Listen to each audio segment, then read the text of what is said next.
नाज़रीन, आज के इस वीडियो में हम बात करने वाले हैं कि बैंक कैसे पैसे कमाता है।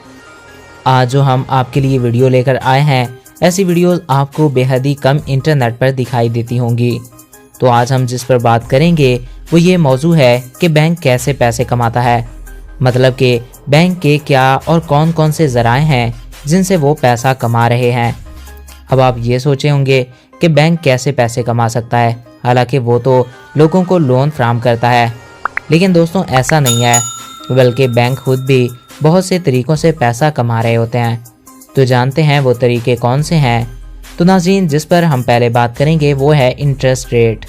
इसमें बैंक ऐसा करता है कि एक जो कस्टमर है वो अपना कैश बैंक में डिपॉजिट करवाता है और 5 गुना डिपॉजिट करवाता है, और इसके बरक्स जो कस्टमर बैंक से लोन ले रहा होता है, दरअसल लोन पहले वाले कस्टमर का डिपॉजिट कैश होता है, लेकिन अब लोन लेने वाला कस्टमर 5 गुना ज़्यादा रकम देकर मुकर्ररा तारीख पर अपना लोन अदा करता है, और जो इजाफी चार्जेस होते हैं दरअसल वही बैंक का प्रॉफिट होता है। लेकिन इस सूरत में अगर लोन लेने वाला कस्टमर दी गई हुई तारीख पर लोन अदा ना करें और कैश डिपॉजिट करने वाला कस्टमर भी अपनी रकम वहां पर लेने आ जाए, तो बैंक को काफ़ी मुश्किलात का सामना करना पड़ता है। लेकिन ऐसी सूरत हाल बेहद ही कम होती हैं, क्योंकि ऐसा तो नहीं हो सकता कि एक ही वक्त में दो लोग जो एक ही वक्त कैश डिपॉजिट और लोन ले रहे हों। एक वक्त में बैंक से बहुत सारे लोग लोन ले भी रहे होते हैं और कैश भी डिपॉजिट करवा रहे होते हैं।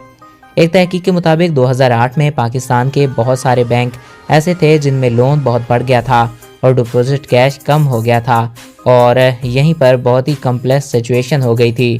लेकिन फिर भी ऐसा ना हुआ, तो इसके लिए स्टेट बैंक ऑफ पाकिस्तान ने कैश रिजर्व रेशो जारी कर दी है, जिसका मतलब है जब एक कस्टमर बैंक में अपना कैश डिपॉजिट करवाने आएगा, इसकी रकम का मखसूस हिस्सा या नए 4 गुना रिजर्व कर लिया जाएगा।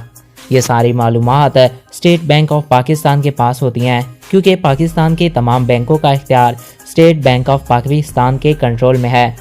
इसके अलावा स्टेट बैंक ऑफ पाकिस्तान जो दूसरी रेशो जारी करता है, इसका नाम सैचुरेटेड लिक्विड रेशो है। इसमें भी डिपॉजिटर की अमाउंट का कुछ हिस्सा बैंक की चीज़ों में इन्वेस्ट होता है, जैसे कि सिक्योरिटी चार्जेस और गोल्ड वगैरह। ये रेशोज़ कन्वेंशनल बैंक के लिए 19% और इस्लामिक बैंक के लिए 14% होती है। इसके बाद जो 70-80% रकम मौजूद होती है, इसको बैंक यूटिलाइज करता है और दूसरों को लोन फराहम करता है और अपना प्रॉफिट जनरेट करता है। दूसरा तरीका बैंक के पैसे कमाने का ये है कि वो कैपिटल इन्वेस्ट करता है। कैपिटल इन्वेस्टमेंट का मतलब है बैंक बाकी कंपनीज, फार्म्स या बिजनेस के साथ मिलकर इन्वेस्ट करता होता है, जिसमें वो गोल्ड, स्टॉक और बॉन्ड वगैरह होते हैं।